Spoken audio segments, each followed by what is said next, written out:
있는데요. 우리는 흔히 바이러스는 사람을 가리지 않는다는 말을 하지만 그로 인한 고통은 결코 평등하지 않다는 사실 다들 아실 텐데요.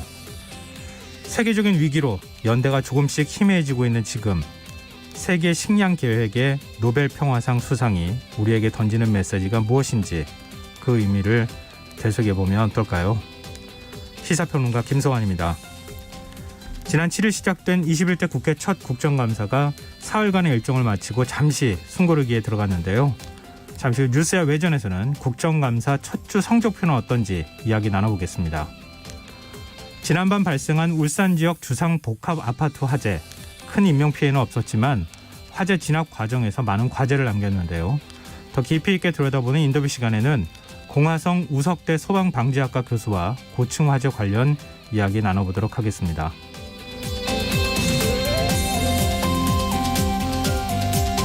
김성환의 시사에는 청취자 여러분의 참여를 기다립니다. 이번 주는 또 청취율 조사 기간을 맞아서 청취자분들과 함께 소통하는 아주 특별한 시간 마련하고 있는데요. 저희 프로그램 애청자시라면 이제 시사야가 본방사수 인증샷 이벤트를 하고 있다는 거 다 아실 겁니다. 지금 어디서 무얼 하시면서 저희 방송을 듣고 계신지 인증사진과 함께 사연을 보내주십시오. 당첨되신 분들께는 2만 원 상당의 모바일 상품권 보내드리겠습니다. 오늘도 평소보다 많은 분들께 선물 드리니까요. 적극적인 참여 부탁드리겠습니다. 참여하실 번호는 샵 9730이고요. 짧은 문자는 50원, 긴 문자는 100원의 이용료가 부과됩니다. 콩 게시판을 통해서도 무료로 참여하실 수 있고요. KBS 라디오 유튜브 채널을 통해서도 실시간으로 시청 참여하실 수 있습니다. KBS 라디오 김성환의 시사야. 그럼 지금 시작하겠습니다.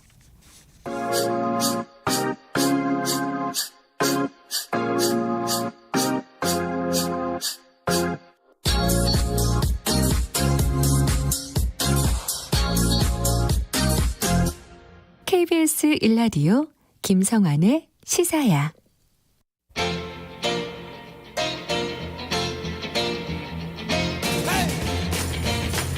한 주 동안 있었던 뉴스 가운데 우리가 조금 더 깊이 들여다봐야 할 이슈를 짚어보는 시간입니다.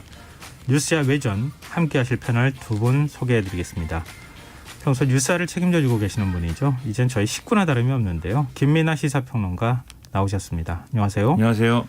날카로운 여론 분석 전문가이자 유머 코드까지 챙겨주시는 배종찬 인사이트 K 연구소장 자리하셨습니다. 안녕하세요. 안녕하십니까. 네. 정치는 시사야입니다. 가자. 이게 다른 프로그램 와서도 이렇게 하는 거 아니에요? 아, 무슨 말씀을요? 우리 프로그램에서만 와서 해요. 단독입니다. 알겠습니다. 자, 오늘 뭐 주제는 아무래도 좀 국감을 중심으로서 얘기할 수밖에 없을 것 같은데요. 그에 앞서서 오늘 최대 관심사라고 해야 될까요? 한글날 지금 일부 보수단체가 도심내 집회 열면서 뭐 광화문 근처에는 거의 사람들이 안 갔다고 해도 과언이 아닐 것 같은데 네. 경찰이 오늘도 사실 차벽을 설치를 했습니다. 뭐 지난 개천절 때보다 검문소 수는 좀 줄이고 버스도 완전히 틀어막지는 않고 좀 소통을 할 수 있도록 그렇게 좀 뭐랄까 융통성 있게 대처를 하기로 했는데 정치권의 반응은 좀 아직도 극명하게 엇갈리고 있습니다. 민주당은 안전을 위한 불가피한 조치다 이런 점을 강조하고 있고 국민의힘은 한글날의 세종대왕 동상이 차벽에 갇혔다. 정치 방역을 하고 있다.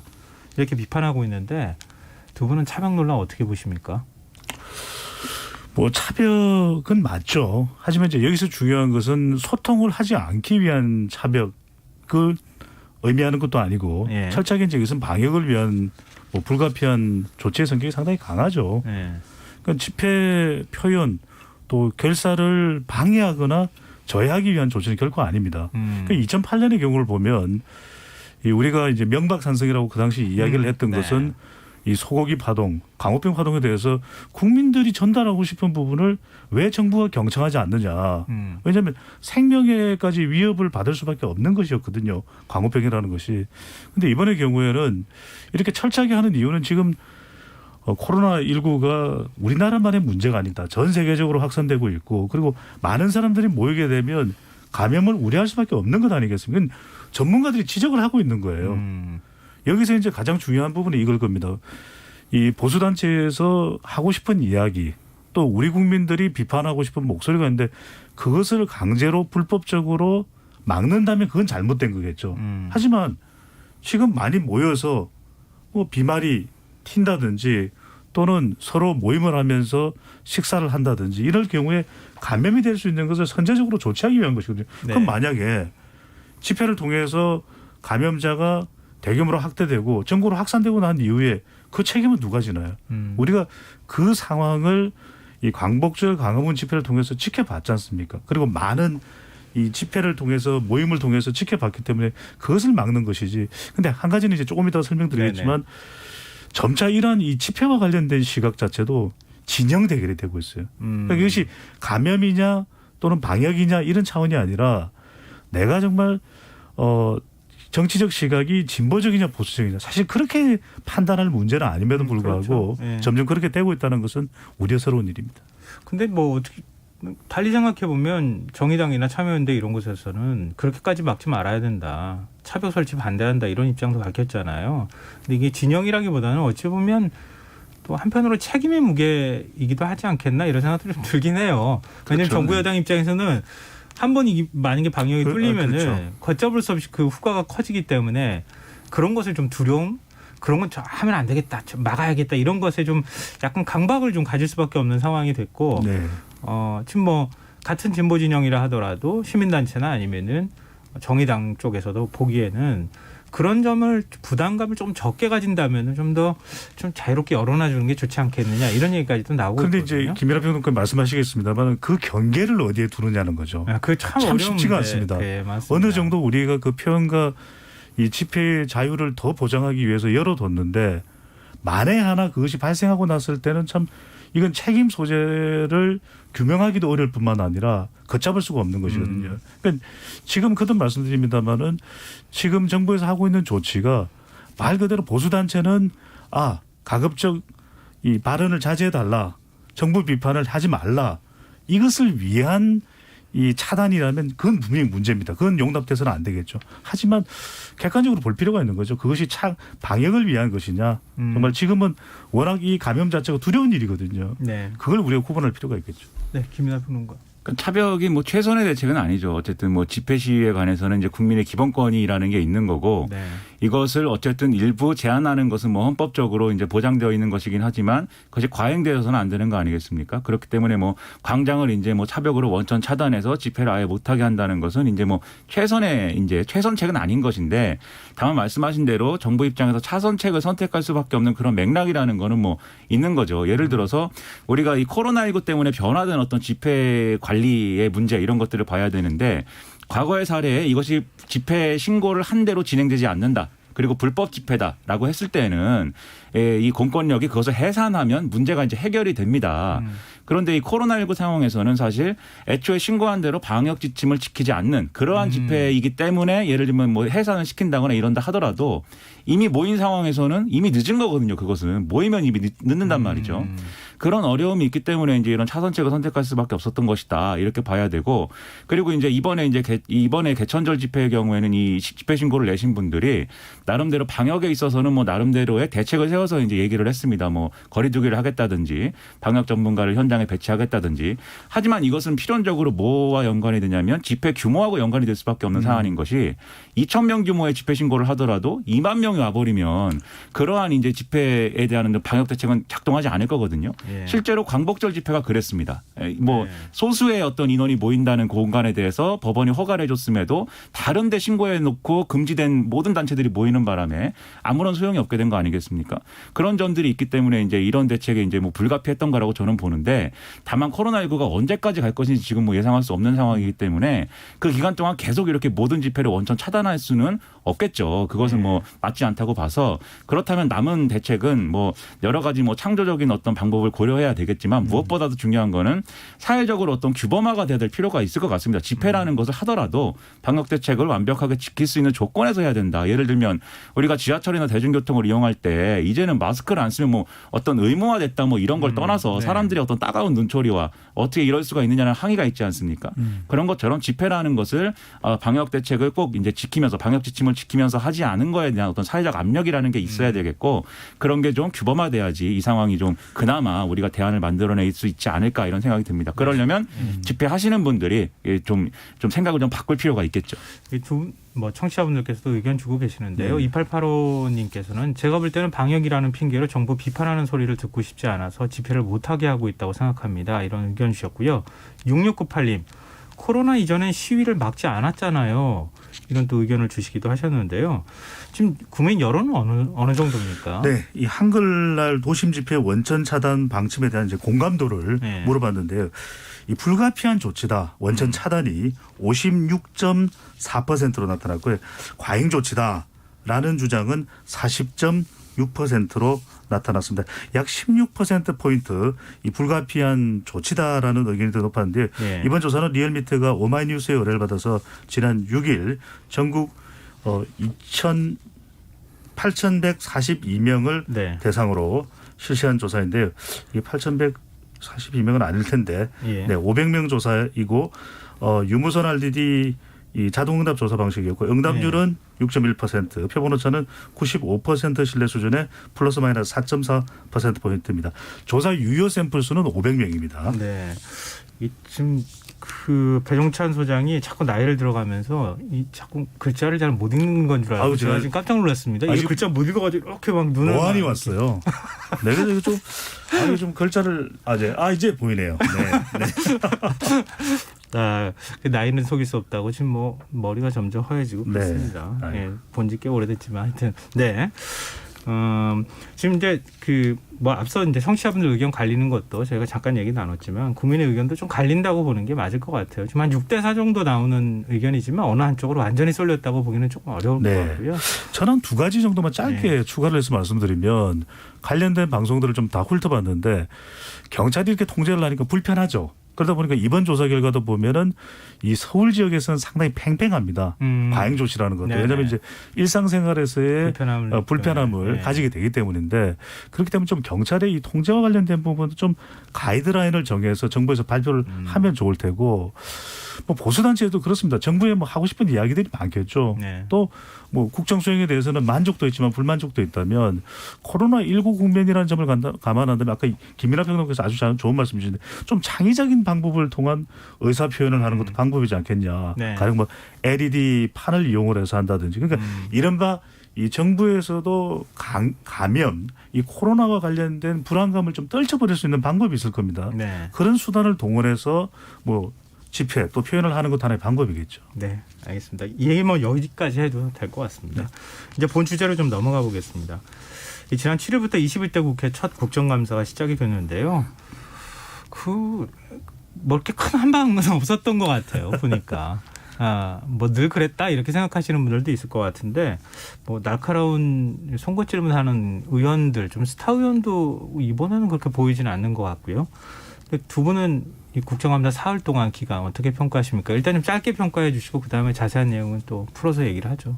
뭐 뒤에 얘기할 여러 가지 정치적인 쟁점들이 이제 좀 부각되는 그런 상황이 있었던 것 같고요. 증인 채택 문제를 둘러싸고 예. 뭐 그것에 대해서는 사실은 이제 이전부터 이어져 온 뉴스들의 어떤 그런 내용들이 있었기 때문에 저 개인의 입장에서는 이렇게 크게 이제 사실은 관심과 흥미가 이렇게 집중되지 않는 왜냐하면 이제 이슈에 대한 피로도가 있다 보니까요. 네네. 그러다 보니까 이제 그런 상황이었습니다. 아마 뉴스를 지켜보시는 수많은 지금 듣고 계시는 청취자분들도 이 프로그램에 아주 수많은 청취자들이 이 프로그램 듣고 있기 때문에 이분들도 비슷한 마음이실 겁니다. 대부분 김성환의 시사에서 들었던 얘기를 정치에서도 또 하고 있다.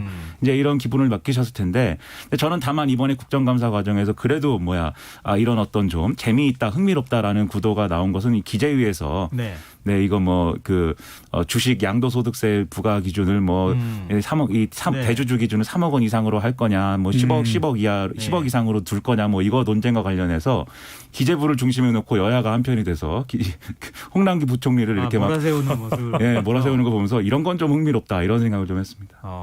근데 이제 유권자에게 영향을 줄 수 있는 것이거든요. 개미 그렇죠. 투자자가 다 난리가 났어요. 예. 우리가 무슨 돈을 많이 번다고 2022년, 23년에 그런 금융소득세법을 적용하느냐. 근데 김평론가님 말씀 굉장히 저는 이제 와닿게 듣는 것이 일단 저는 박한 점수, 좋은 점수를 줄 수 없을 거고 박한 점수를 줄 수밖에 없는데 코로나19 국면이거든요. 그런데 기존에 하던 국정감사의 관성에서 못 벗어납니다. 그러니까 정쟁화되고 그냥 주묵구구식으로 전개가 되고 정인 채택도 가이드라인이 없고 이런 식이 전개되는 게 하나 있고 또 하나는 뭐가 문제냐면 이 구조적 문제를 먼저 풀어야 됩니다. 어떻게 700여 기관을 이 짧은 기간 20여일 만에 동안에. 국정감사를 한다?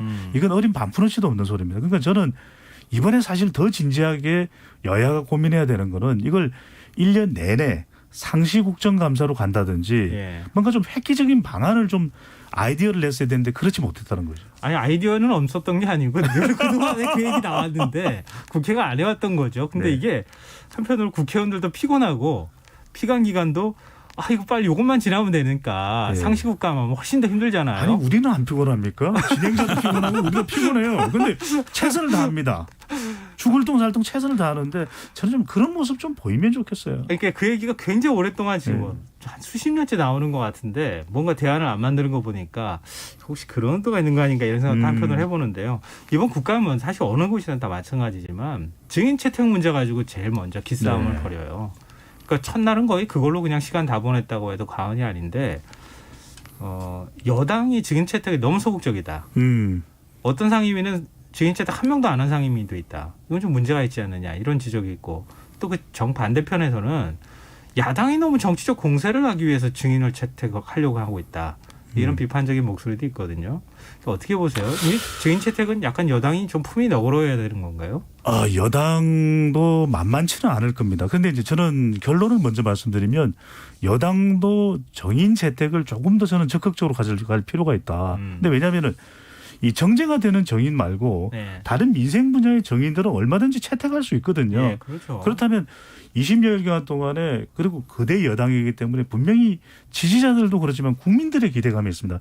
그러니까 대통령과 우리가 여당을 이야기할 때는 단순히 지지층뿐만 아니라 국민 전체를 좀 포괄할 수 있는 행동을 보여줄 필요가 있거든요. 그렇다면 가령 우리 경제와 관련되는 부분뿐만 아니라 안보 관련되는 부분도 이게 북한에서 우리 공무원이 피살된 부분, 자 조류가 문제가 있지 않습니까? 네. 그러면 이거 뭐 이제 제가 아까 대기 시간에 김성환 진행자하고도 이야기 나눈 건데 조류와 관련된 부분은 명쾌하게 또 해줄 수가 있는 부분이거든요. 네. 가령 그 해안에서 활동을 하고 계시는 어부나 이런 분 또는 또 뭐 조업 계장 이런 분들이 오시면 수산 뭐 이게 수산업 협동조합 쪽에 계신 분들이 오시면 네. 얼마든지 설명을 해줄 수가 있거든요. 그러면 우리 국민들이 적어도 그런 부분에 대해서 가짜 뉴스에 휘둘릴 일은 없는 건데 네. 좀 그런 부분들을 더 예리하게 그러니까 여당은 야당과의 정쟁은 정쟁대로 뭐 피할 건 피해야 되겠지만 일을 하는 국회를 만들기 위해서 정부 쪽에 제시할 부분들은 요구할 부분들은 좀 적극적으로 요구해서 여당도 주도적으로 국정감사는 야당의 시간이라고 하지만 네. 여당의 정말 주체적이고 적극적인 모습을 볼 수 있거나 조금 이런 쪽에 이 점수를 딸 수 있는 부분은 분명히 있거든요. 여기에서는 여당이 좀 더 역할을 적극적으로 해줄 부분이 되는 것이죠. 근데 좀 더 구체적으로 얘기를 좀 하자면 예를 들면은 이제 피살 공무원의 형 이래진 씨라든가 아니면 추미애 장관 아들 의혹과 관련된 뭐 관련자만 한 10명 넘게 증인 신청했다고 얘기하던데요. 이런 사안 같은 경우에는 어떻게 보세요? 이게 다 여야 간의 이해관계가 좀 엇갈리는 거 아니겠습니까? 그렇죠. 국정감사라는 게 원론적인 차원에서 얘기하면 국회가 행정부가 얼마나 이제 일을 제대로 했느냐 이런 것들을 점검하는 그러한 이제 절차인 거죠. 그래서 그 연장선에서 판단해야 될 필요가 있는데 지금 말씀하셨듯이 이제 해양수산부 공무원 이제 그 피격 사건의 경우에는 이것은 예를 들면은 정부가 얼마나 일을 잘했느냐 이 이제 관점으로 본다라면은 이 당시에 대응을 이제 제대로 했느냐 여기에 이제 초점을 맞춰야 되겠죠. 이 사건 당시에. 네, 그렇죠. 그래서 그것과 관련된 예를 들면은 정부의 어떤 인물이라든지 또는 그러한 것들을 증언했을 수 있는 어떤 증인들이라든지 이런 부분들을 요구한다라면 그것은 이제 일부 여당이 수용해야 될 필요가 있다고 보고 그것을 이제 따져 물을 수 있는 어떤 조건들을 마련해 줘야 될 것 같습니다. 다만 지금 말씀하신 대로 그 피살된 분의 어떤 유가족이라든지 이런 분들은 자신의 억울한 심경이 있고 이 어떤 사건이 직접적인 이해 당사자이기 때문에 할 말이 있죠. 그런데 그러한 어떤 얘기들을 반드시 국정감사장에서 해야 되는 것이 아니거든요. 다른 객관적인 입장에서 얘기하기가 어려운 상황이라는 거죠. 그 뭐 객관적이지 않을 수도 있지만 다만 이분들의 목소리는 언론을 통해서도 전달이 되고 있고 그리고 여러 다른 어떤 뭐 대통령에게 드리는 편지라든지 네네. 다른 여러 가지 어떤 뭐 기회를 통해서도 계속 입장이 뭔지는 이제 확인이 되고 있는 것인데 그분들이 국정감사장에 나와서 예를 들면 지금까지 이제 언론에 이제 말씀하고 있는 그런 것 이상의 어떤 정부의 어떤 대응에 뭐 잘못된 점들이나 이런 것들을 더 지적을 해줄 수가 있을 것인가 사실 그런 것들은 좀 어려울 것 같고 오히려 이제 정부의 내에 있는 어떤 인물이라든지 또는 네. 그 당시에 이제 뭐 아까 말씀하신 그 배를 타는 실제로 배를 네. 타는 그 동네 사람들이라든지 예. 이런 방식으로의 어떤 증인 채택과 관련돼서는 좀 이렇게 해주는 방향으로 이런 것은 이해할 수 있지만 당사자들이 나와서 이제 더 이상 무엇을 하겠는가 이런 의문이 좀 있거든요. 그럼 마찬가지로 추미애 장관의 그 아들 문제와 관련돼서도 지금 이제 당직병이라든지 이런 분들이 이제 나와서 뭐 증언하는 방향으로 이제 야당은 이제 계속 그 증인 채택을 주장해 왔는데 마찬가지 아닙니까? 그분들의 주장이 뭐 새롭게 뭐 국정감사장에서 더 뭐 업데이트해서 나오는 것도 아니고 그게 이제 그 사건에 대한 어떤 법무부의 수사나 이런 것들을 가지고 얘기할 수 있는 것도 아니고 그런 한계들이 있기 때문에 이 증인 채택이라는 것은 국정감사의 취지에 맞는 차원에서 여야가 합의하면 이제 가장 좋은 그림이다. 이런 생각이 들고요. 그리고 지금 여당이 얘기를 하고 있는 게 이 검찰이 수사를 진행하고 있는 그런 사안의 경우에는 이 구체적 사건에 대해서 증인 채택을 한 바가 과거에 없다. 이제 이런 논리를 들어서 또 이 증인 채택을 뭐 다 거부하고 있는 그런 상황인데 이 사건과 관계된 모든 요소들에 대한 모든 증인 채택을 다 거부할 수 있는 건 아니지 않습니까? 이 사건과 네. 직접적으로 네. 관련된 거를 얘기하는 거지. 그런 차원에서 이제 대승적으로 판단할 부분이 여지가 분명히 있다라는 생각이 저는 좀 듭니다. 네. 이게 좀 사실 양면성이 좀 있는 측면도 있는데요. 야당 입장에서는 국정감사를 통해서 어떻게 하면 여당의 실정, 좀 문제를 좀 더 부각시킬 수 있을까 이런 것들을 좀 주로 고민하다 보니까 좀 정치공세 성격을 좀 띌 수밖에 없는 측면이 있고 여당 입장에서는 뭐 국감이라고 하는 공간이 또 우리를 그냥 난타당하게 만드는 그런 공간으로 쓰여지는 거는 이제 용납 못하겠다. 이제 자꾸 그런 식으로 생각하다 보니까 서로 좀 마음이 좁아지는 거 아닌가. 그럴 수 있습니다. 그러니까 네. 이제 정인의 경우에도 국정감사는 결국 이 행정부를 업무를 잘 파악을 하고 국민 예산이 잘 사용되는지를 살피고 또 그것을 보완할 게 있으면 보완하는 그런 자리거든요. 예. 물론 이제 우리가 원하는 모든 사람을 정인으로 채택하면 좋을 겁니다. 하지만 그래도 우리가 국정감사가 좀 일하는 국정감사가 되려면 좀 더 문제 해결 그리고 전혀 이것이 진위가 파악되지 않는 부분을 가려줄 수 있는 사람 그 사람이 나와서 이 설명을 하게끔 또 증언을 하게끔 하는 것이 훨씬 좋다는 것이거든요. 네. 근데 이제 야당에서 그런 이야기를 합니다. 왜 아니 억울한 사람 이야기 좀 못 들어주나. 아이 그것도 필요하죠. 필요한데 아까도 말씀드렸듯이 20여일 동안 그러면 결국 이야기만 듣다가 지나가 버릴 거예요. 네, 네. 그건 연중 정당히 해야 될 일이거든요. 누구의 이야기를 듣고 언론에서도 우리 국민들의 목소리가 있으면 그것을 반영하는 것인데 그래서 이제 이 고민도 필요한 거죠. 과연 국정감사 때 정의는 어떤 사람이 채택되는 것이 가장 최선일까? 가령 한 국회의원은 이 방송사의 캐릭터인 팽수를 출석하라고 한 겁니다. 네. 과연 그게 그러니까 결국 팽수가 불출석 사유서에 세계관이 흔들립니다. 네. 못 나가겠습니다. 그랬거든요. 그래서 저는 이런 이 하나의 이벤트를 통해서 좀 부각시키는 어떤 장이 되기보다는 정말 국민들 민생 쪽에 좀 집중이 되면 좋겠죠. 그러면요, 정반대로 이번에는 초선 의원이 거의 국회의원 절반 정도를 차지하고 있지 않습니까? 155명씩이라 드는데 뭔가 좀 초선한테 거는 기대 같은 게 또 있기도 했었거든요. 좀 이런 의원 정말 질의 잘하더라. 그런 의원 혹시 못 보셨어요? 질의는 뭐 질의 내용이라는 것을 제가 뭐 국회에 제가 뭐 시사평론가인데 시사평론가라고 해서 국회에 마음대로 이제 들어갈 수 있는 것은 아니지 않습니까? 네. 그래서 이제 초선들이 구체적으로 어떤 질의를 하고 있는지 이런 것들은 사실 언론 보도를 통해서 이제 확인을 해야 됩니다. 근데 언론 자체가 사실은 그렇게 주목하지 않아요. 이렇게 지금 뜨거운 어떤 정치적 쟁점이 되고 있고 뭐 그런 사안에 관련된 질의나 이런 것들에 대해서는 주목을 하지만 초선 의원들이 나름대로 자기 의제를 중심으로 보통은 이제 처음에 국감을 할 때는 준비를 하기 마련이거든요. 예를 들면 어떤 의원은 뭐 탈원전이나 이런 걸 주장하고 싶다고 할 때 그것과 관련된 어떤 질의를 준비할 것이고 그런데 그 당시에 스포트라이트를 받을 수 있는 방식으로 준비하지 않으면 언론이 이제 주목을 많이 안 하기 때문에 그런 점에서 이 초선이 뭐 대단한 일을 했다라고 얘기하기가 사실 많이 생각이 안 나는 건 사실인데 지금 처음에 말씀드렸듯이 시사평론가라고 하더라도 이제 국회에 이제 갈 수는 없다. 마음대로 들어갈 수는 없다. 이 말씀 드렸지만 이 정의당의 류호정 의원이 그 삼성 관계자가 어떤 인터넷 신문에 어떤 뭐 기자를 자칭하여 이렇게 국회에 이제 쉽게 드나들 수 있도록 이제 일종의 이제 상시적인 출입증을 받고 그걸로 이제 드나들었다라는 얘기를 사실은 국감에 그것이 또 어떤 뭐랄까요 중심된 스토리는 아니었습니다. 국감에서 네네. 그걸 가지고 질의하려는 게 아니라 다른 사안을 질의하려다가 이 얘기가 파생돼서 나온 것인데 사실 이러한 것들은 또 굉장히 의미 있는 지적이고 조선 네, 의원으로서 맞습니다. 그리고 네. 또 젊은 의원으로서 쉽게 할 수 없는 일이었던 거거든요.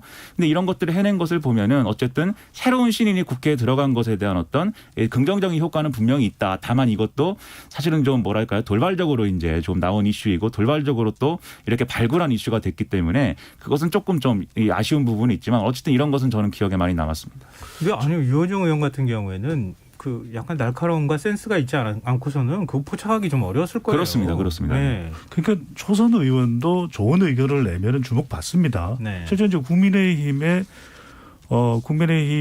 이종성 의원이죠. 네. 이종성 의원 같은 경우에도 국민의힘의 비례대표 의원이지만 또 호남 공들이기를 하면서 지금 전라북도 완주군을 제2의 지역구로 두고 있어요.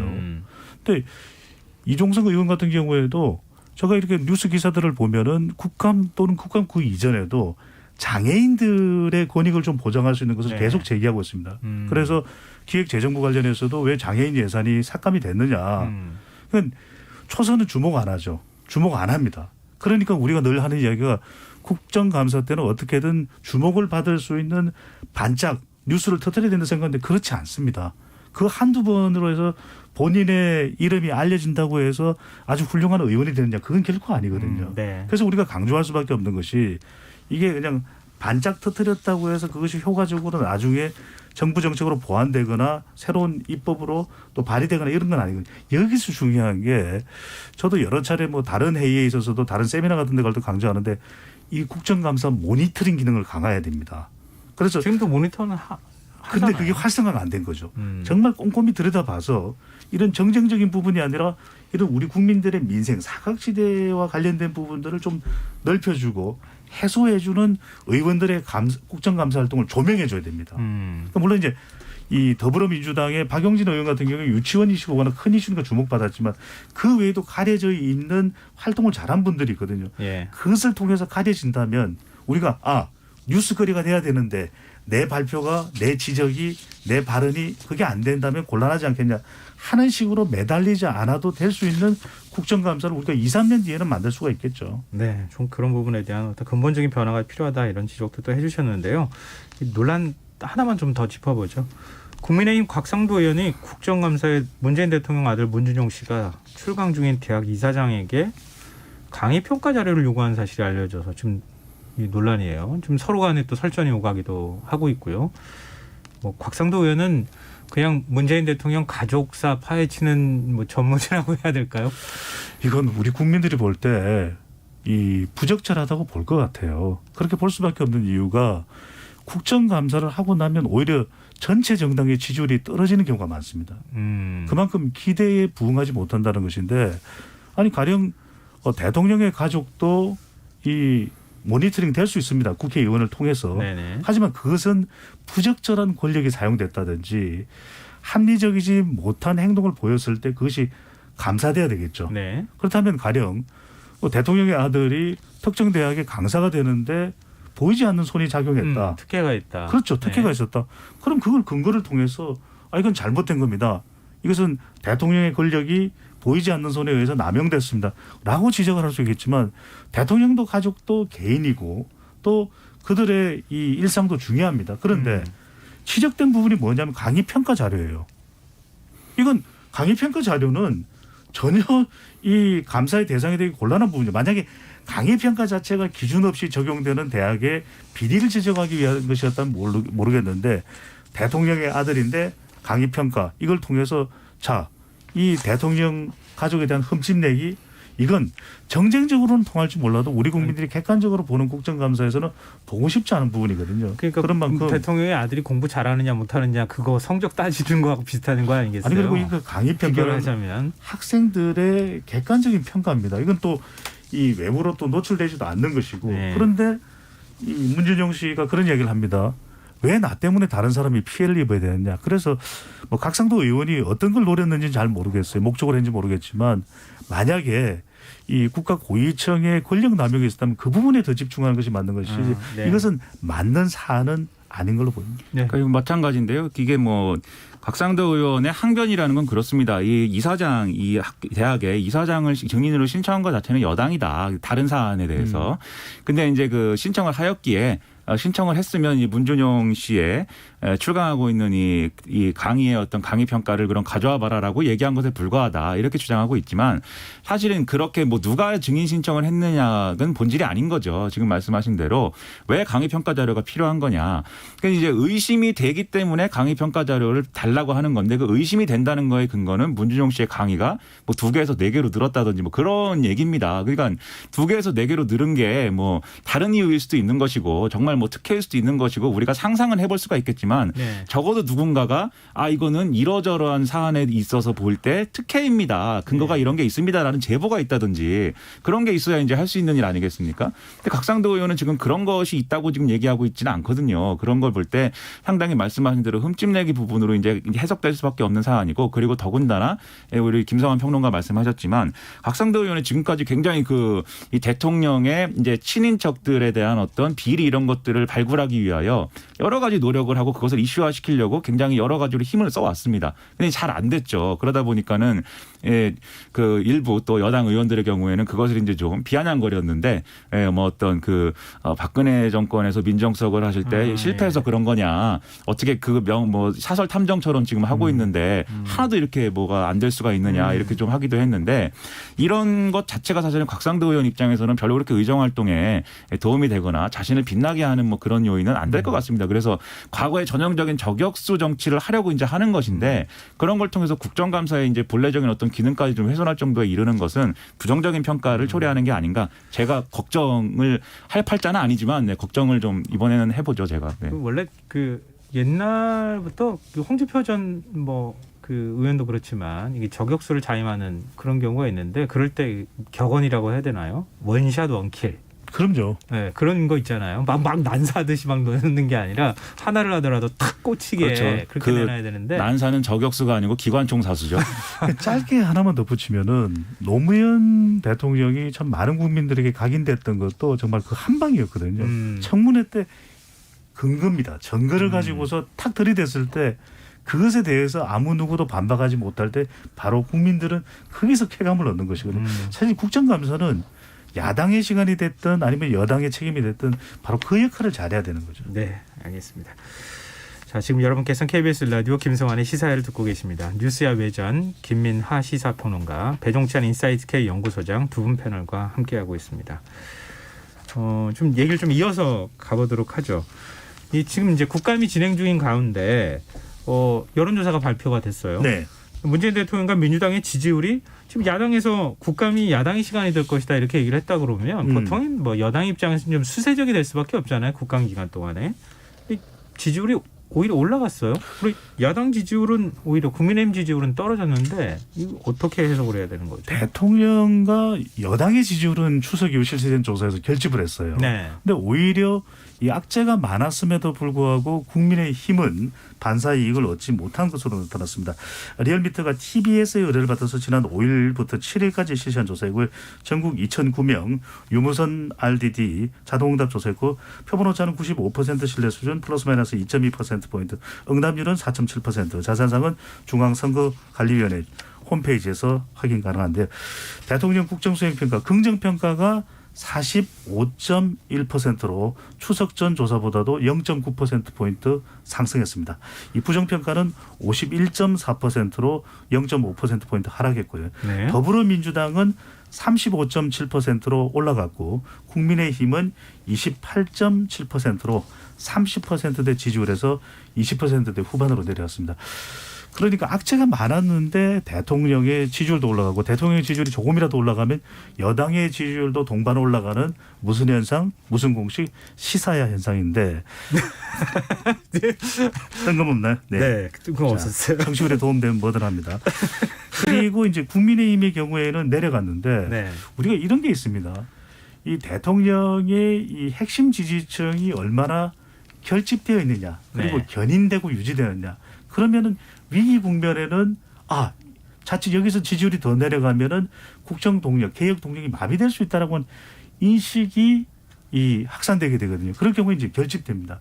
이번도 마찬가지로 그런 결집 현상이 나타난 것이고 왜냐하면 40대 그리고 진보층에서 더 올라간 결과를 볼 수 있는데 국민의힘은 여당의 이 지지층들이 결집할 때는 반사익이 사라져요. 그러니까 좀 자체 발광 또 보수 지지층으로부터는 좀 더 기대가 있었는데 그 기대만큼 부응되지 못하기 때문에 또 대구 경북을 중심으로 해서 지지율이 더 내려간 모습도 확인할 수가 있습니다. 그러니까 국민의힘이 지지층 확장에는 아직까지 좀 실패하고 있다 이렇게 봐야겠죠. 그렇죠. 항상 말씀드리는데 지지율은 자체 발광 지지율이 돼야 반사익이 아니라 올라갈 수가 있는 거죠. 네. 김민삼 평론가 혹시 또 얘기 덧붙이실 거 있으신가요? 저도 마찬가지 생각이 드는데 지지율이라는 게 숫자를 볼 때마다 저는 뭐 문과라서 그런지 좀 정신이 아득해지는 측면이 있는데 이게 지지율이 이런 이유로 올라갔다든지 이런 이유로 떨어졌다 이런 설명을 막 이제 듣지만 결국은 또 지나고 나면은 또 그게 아닐 수도 있고 뭐 그런 거 아니겠습니까? 그래서 네. 사실은 해석이라는 건 좀 해석이라는 것을 네, 그때 매주 한 두 번씩 나오는 여론 지지율 그거 이 전국 흐름에 맞춰서 분석하시는 것도 쉽지는 않아요, 그죠? 아, 머리가 막 빠집니다. 네. 그렇죠. 그래서 지나고 나서 좀 롱텀으로 사실 이제 보는 게 가장 이제 정확할 것 같은데 어쨌든 이번 사안의 경우에도 말씀하신 대로 이제 오늘 최근에 이제 여러 가지 이슈들이 사실은 진영의 입장에서는 판단이 일차적으로는 뭐 완료된 이슈들 아니겠습니까, 사실. 네. 그러다 보니까 서로 얼마나 결집하느냐 그리고 말씀하신 대로 중도가 어디로 가느냐 이거 두 가지에 의해서 지금 좌우되고 있는 것이기 때문에 지지율의 어떤 큰 변화라든지 드라마틱한 뭐 어떤 변화 그런 것들이 이루어지지는 않고 있는 국면이겠죠. 네. 좀 서서히 마무리할 때가 됐는데요. 마지막으로 이제 국감도 계속 되지 않겠습니까? 네. 정치권을 향해서 진짜 천철살인 따끔한 일침 한마디씩 해주신다면요. 국민만 보라 이 말씀을 꼭 드리고 싶습니다. 추석 연휴 기간 동안에 대한민국 국민들의 관심은 한 사람에게 모아졌거든요. 나훈아입니다. 바로 KBS 네. 콘서트. 그러니까 왜 나훈아에게 열광했을까? 바로 이 소통을 한 겁니다. 국민들과. 이게 감성적으로 소통을 한 거거든요. 그런 만큼 나훈아에게 모두 주목하듯이 아니 잘하면 멋진 모습을 보여주면 국민들도 주목을 합니다. 그 부분은 국회의원, 정치인분들도 반드시 유념해 주시면 좋겠습니다. 네. 저는 뭐 책임감을 갖자 이렇게 말씀을 드리고 싶습니다. 약간 이게 너무 정치가 자기 정파, 자기들의 입장에서 유리한 것만 지금 하려고 하는 그런 모습으로 많이 비춰져서 아쉬운데 그게 아니라 이 나라를 다스려야 되는 입장에서 또 이 나라를 이제 좋은 방향으로 이끌기 위한 어떤 입장에서 도움이 되는 그런 일을 해야 된다라는 책임감을 갖고 하면 많은 국민들도 이 각자의 어떤 정당들의 활동이나 이런 걸 알아주지 않을까. 그 장이 바로 국정감사가 아니겠는가 뭐 그런 생각을 했습니다. 네. 그리고 마지막으로 저희 앞서 얘기 들으셨겠지만 저희 청취율 조사 기간을 맞아서 저희가 네. 본방사수 인증샷 이벤트를 하고 있거든요. 중요합니다. 다 두 분 다 식구시니까 네. 같이 청취자분들 사연을 좀 마지막으로 읽어주셨으면 좋겠는데요. 제가 먼저 좀 읽겠습니다. 휴대전화 뒷자리 7949님. 할머니가 편찮으셔서 강릉 아산병원 다녀오는 길입니다. 보호자 한 명만 들어갈 수 있어서 혼자 밤새 간호하고 운전하느라 너무 졸려서 잠깐 쉬고 있는데요. 라디오가 힘이 됩니다. 이런 의견 주셨습니다. 그리고 지금 차량 앞에 이렇게 지금 혼자 잠깐 쉬고 있다고 말씀하셨는데 그 차에 혼자서 앉아 있는 사진을 찍어서 보내주셨습니다. 감사합니다. 그리고 3446님. 공휴일이지만 학생들 중간고사 대비로 보충 수업 후에 방금 집에 온 학원 강사입니다. 저녁 먹을 시간도 없이 이제야 밥을 먹었네요. 와. 늘 듣고 있으면 느끼는 것도 많고 또 푸근함도 전해지는 김성환의 시사야. 저의 가장 소중한 벗입니다. 이렇게 해주셨습니다. 닭볶음 요리 지금 하시는 그거 찍어주셨어요. 배가 고픕니다. 정말 맛있게 드셨으면 좋겠습니다. 제 라디오 들으시면서. 이 사진에 너무나 공감이 됩니다. 한 끼를 먹어도 이 시간이 없는 상황에서도 한 끼를 먹어도 이렇게 충실하게 먹고 싶다라는 이러한 비슷한 마음을 저도 갖고 있습니다. 얼마나 오늘 하루 종일 힘드셨겠어요. 아이들하고 그렇죠. 힘겨루기 하고 뭐 가르치시느라고 정말 든든하게 맛있게 나눠 먹고 드셨으면 좋겠습니다. 자, 그다음 배용찬 소장 소개해 주실래요? 5543님이 보내주셨는데 오디오 사진 그리고 얼굴도 같이 나와 있는 사진입니다. 편안히 누워서 오늘도 본방 사수 중입니다. 입담비가 두 분 나오셔서 배꼽 꼭 잡고 들었답니다. 해서 헤헤 이래 또 이모티콘도 보내주셨는데 배꼽 배 소장이 배꼽 배십니다. 네. 자 김민하 평론가 읽어주시죠. 네, 2112님이 시사야 애청자예요. 외출하고 왔더니 무릎이 좀 아파서 찜질하면서 듣고 있어요. 이렇게 보내주셨고 예. 사진 적외선 치료기로 이제 무릎을 좀 쬐고 있는 이런 광경인데 사실 이런 무릎이 아프다든지 관절이 아프다든지 이거 이제 김성환 평론가님은 이해를 못하실 수도 있지만 배종찬 소장님이나 저같이 좀 무게가 많이 나가는 사람들은 늘 이제 염려하고 있는 부분이거든요. 그렇기 때문에 이거 참 공감하면서 이 방송이 그나마 조금 위로가 됐으면 좋겠다 이런 생각을 하고요. 저도 곧 이제 이 여기 계신 분들보다 훨씬 젊지만 제가 뭐 상당히 젊지만 곧 관절이라든지 이런 것들을 걱정할 수 있는 그런 나이가 이제 되기 때문에 여러모로 저도 이제 좀 우려가 많이 됩니다. 아니, 부업으로 정형외과에서 영업 뛰시는 것 같아요. 네. 이미 좀 몸무게보다도요. 통풍 환자이긴 합니다. 몸무게보다도요. 네. 더 못 이기는 게 나이입니다. 모르시는구나. 나야 가라. 네, 이제 마쳐야겠습니다. 뉴스의 외전 지금까지 김민하 시사평론가, 배종찬 인사이트K 연구소장 두 분과 함께했습니다. 우리 다음 주에 또 밝은 모습으로 다시 만나죠.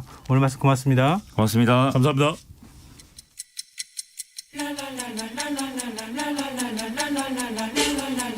바쁜 당신을 위해 준비된 밤 시사야 시사평론가 김성환과 함께합니다.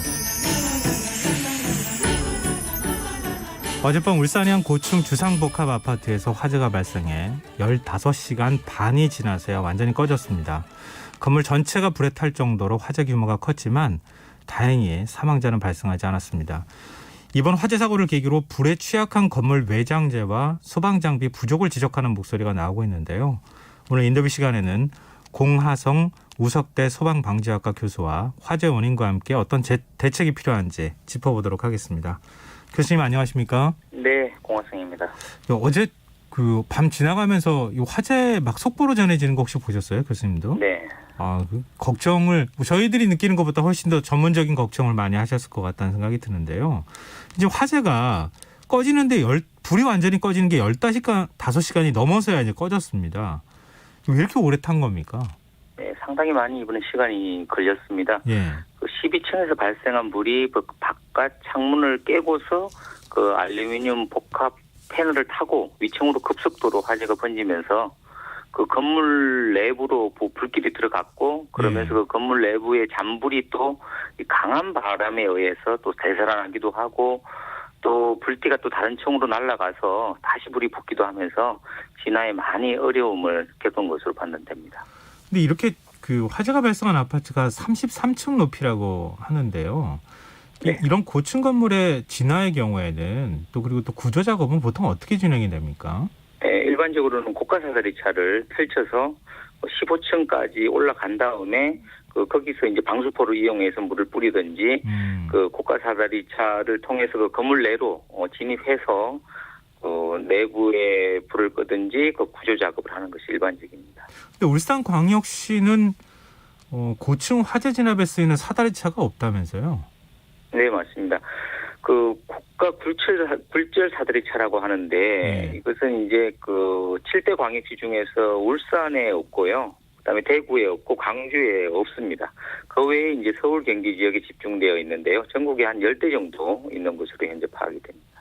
근데 지금 최근에 대구도 그렇고 지역 광역 도시에 고층 아파트들이 많이 생겨나고 있지 않습니까? 네네. 근데 고가 굴절 사다리차가 왜 이렇게 없는 거예요? 이거 예산이 부족하기 때문입니까? 현재로서는 예산이 크게 부족하지는 않은 것으로 보입니다. 4월인가요? 이제 소방공무원이 국가직화가 되지 않았습니까? 네. 그래서 이제 소방에 필요한 장비 등은 소방특별회계로 따로 분리되어 있습니다. 그래서 소방안전 교부세로 충분히 지원이 되고 있다고 보여집니다. 고가 굴절 사다리차가 한 14억 정도 되는데요. 예. 그동안 이 고가 굴절 사다리차가 비용에 따른 효용성을 크게 느끼지 못해서 아마 구입하는데 조금 주저하지 않았나 이렇게 생각이 듭니다. 근데 그 구입 비용 대비 효용성이라고 하는 게 1년에 한두 번 정도밖에 안 쓴다. 이런 차원입니까? 아니면은 고가 사다리차를 펼쳐서 불이 났을 때 올라가서 불을 이제 진화하는 데 도움을 주는 정도가 상대적으로 적다. 이렇게 보는 겁니까? 일반적으로 이제 사실은 이런 고층 빌딩의 건물, 고층 건축물이 생각보다 불이 많이 나진 그동안 않았기 때문에 이 부분에 대해서 좀 신경을 좀 덜 쓰지 않았나 이렇게 생각합니다. 그럼 교수님이 보시기에 어떠세요? 지금 고가사다리차가 지금 지역에는 좀 부족한 건 사실이지 않습니까? 이번에도 부산에서 빌려오는데 6시간씩이나 걸렸다고 하던데 꼭 필요하긴 한 건가요? 맞습니다. 현재는 사실은 이제 이 건물들이 계속 고층화되지 않습니까? 네. 그렇기 때문에 최소한 광역시에 한 대 정도씩은 반드시 앞으로는 있어야 된다고 생각을 합니다. 네. 근데 지금 한밤중에 불이 나서 뭐 거의 건물 전체가 불기둥으로 바뀌었다시피 했는데 주민들이 부상을 좀 입기는 했지만 사망자가 발생하지는 않았습니다. 이 화재 규모에 비해서 인명피해가 상대적으로 크지 않았던 이유는 어떻게 분석을 하세요? 일단 그 소방당국에서 화재 신고 후에 4분 만에 아주 빨리 출동을 했습니다. 네. 그동안 우리 소방은 그 화재 신고 후에 출동까지 걸리는 시간이 보통 한 7분에서 8분 정도 소요가 됐거든요. 네. 근데 이번에 4분 만에 출동했다는 것은 상당히 이제 빨리 출동을 한 것이죠. 그래서 그렇게 빨리 출동을 해서 진화 및 인명 구조에 나서서 그것이 일단 효과가 있었다고 보여지고요. 또 한 가지는 그 주민들의 안전의식이 상당히 높았다고 봅니다. 화재가 발생한과 동시에 즉시 대피를 해서 인명피해가 없었지 않았나 이렇게 생각합니다. 근데 주민들이 아파트 중간에 있는 피난안전구역에서 구조를 기다렸다고 하던데요. 이게 고층 아파트에 의무적으로 설치하는 공간인 건가요? 아니면 별도로 지금 이 아파트 단지에서만 있었던 겁니까? 아닙니다. 별도로 설치하도록 되어 있습니다. 예를 들어서 이 건물 같은 경우는 15층과 28층에 이제 피난안전구역이 설치되어 있는데요. 네. 피난안전구역은 보통 이제 건물 층수를 기준으로 해서 2분의 1 지점에서 상하층 5개층 이내의 장소에 1개소 이상 설치하도록 그렇게 규정하고 있습니다.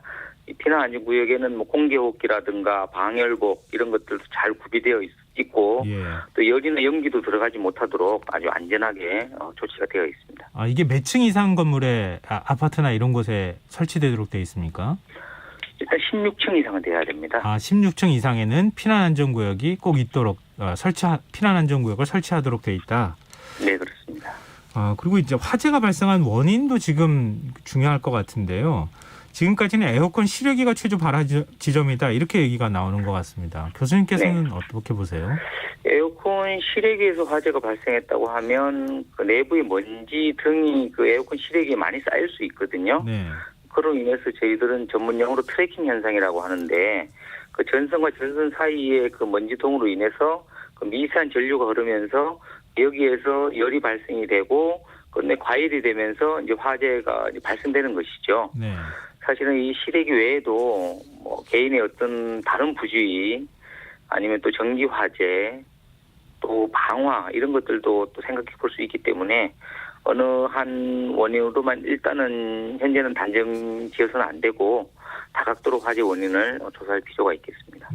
근데 한 곳에 에어컨 실외기에서 만약에 불이 처음에 났다 하더라도 이렇게 불이 확 건물 전체로 외벽을 타고 번지는 게 우리가 그동안에 불을 봤을 때는 드라이비트 같은 게 설치됐을 거다 이렇게 추정을 해봤는데 소방당국은 알루미늄 복합 패널이라고 발표를 했습니다. 이게 좀 낯설거든요. 드라이비트하고 알루미늄 복합 패널 이게 어떤 차이가 있는 겁니까? 드라이비트 공법은 우리가 2010년도에 이제 부산 우신 골드 스위트 화재 때문에 사실은 많이 알려졌는데요. 예. 이 드라이비트 공법은 콘크리트 외벽에다가 그 스티로폼 등의 그 단열재를 그냥 이렇게 붙인 것이고요. 예. 그 알루미늄 복합 패널 공법은 그 똑같이 이제 콘크리트 외벽에 스티로폼 등의 그 단열재를 붙이고 나서 그 위에 다시 알루미늄 패드를 붙이는 이런 방식입니다. 어쨌든 그 스티로폼 같은 이런 가연성 단열재를 동일하게 사용하는 것은 같습니다. 아, 그러면은 어느 게 더 위험하고 덜 위험하고 그런 건 없는 겁니까? 그렇습니다. 일단은 그 가연성 단열재를 사용하기 때문에 사실은 그 일단은 드라이비트 공법이 더 위험하다고 보고 그 위에 이제 알루미늄 패널은 이제 불연제이기 때문에 알루미늄 패널 자체로만 본다면 그 부분은 사실 안전한 거죠. 아. 그런데 그 안쪽에 있는 그 가연성 단열재가 이제 문제가 되는 것입니다. 알루미늄 복합 패널이 많이 사용되고 있습니까? 예, 상당히 많이 사용되고 있습니다. 이 알루미늄 복합 패널을 붙이면 그 미관이 상당히 화려해 보이거든요. 그렇기 때문에 많이 사용을 하고 있는 추세입니다. 근데 지금 이제 알루미늄 복합 패널도 결국은 안에 단열재가 들어가는 건 마찬가지다라고 말씀하셨는데요. 이 좀 불이 날 때마다 얘기가 나오는데 이걸 어떻게 좀 더 안전하게 바꿀 수 있는 방법은 없는 겁니까?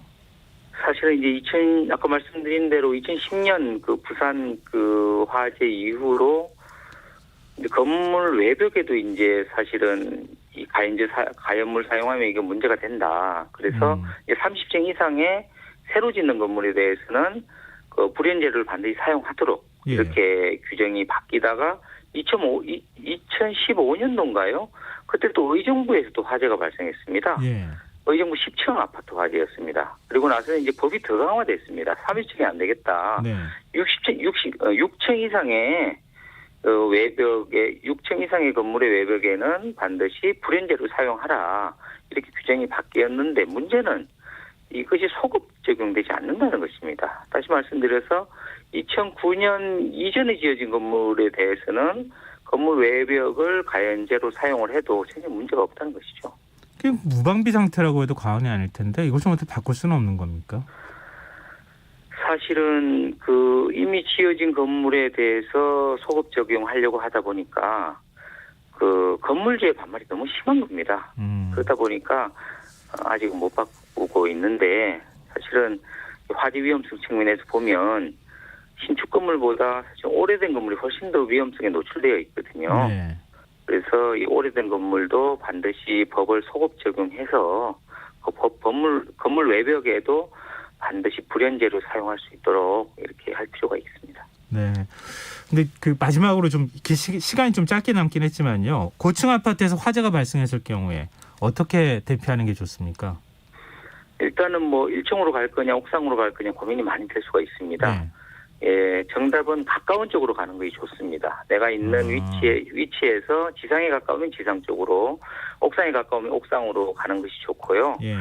그리고 또 이제 그렇게 가까운 쪽으로 가려고 하는데 피난이 용이하지 않다고 하면 예.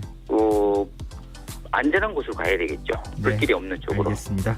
네, 오늘 말씀 고맙습니다. 네. 예, 지금까지 공하성 우석대 교수였습니다. 1부 순서는 여기서 마무리하겠습니다. 저는 11시 정각 2부에 다시 찾아오겠습니다.